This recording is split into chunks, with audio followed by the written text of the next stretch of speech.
pinili kong isama is yung mga beneficiaries ko. Si Ryan, kasi mas kailangan nila ito, mas kailangan nila ako.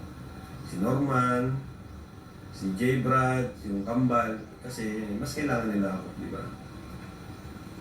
Yung iba naman, may mga channel naman na pwede namang mag-live, yung iba, or mag-diskarte. Basta, ang maganda sa niya, tulungan, ano? Buti na nga lang, si Edo, si Jomar, talagang tinutulungan nila yung mga kasama nila, ano? Lalo na si Papa Joms. Bilib ako dito kay Papa Joms, kaya siyempre, yung iba hindi ko maisama. So yung iba, kay Papa Joms muna lumalapit. Ang daming lumalapit kay Papa Joms.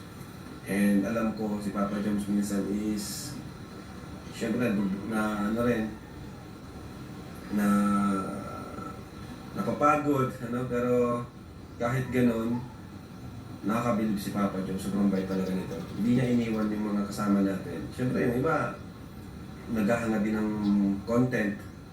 So, si Papa Joms hindi siya nagreklamo. Si Insan naman, si Edu, yan, kasama naman sila po yung Chilo. Kadalasan ang kasama ni Edu yung mga matatanda eh.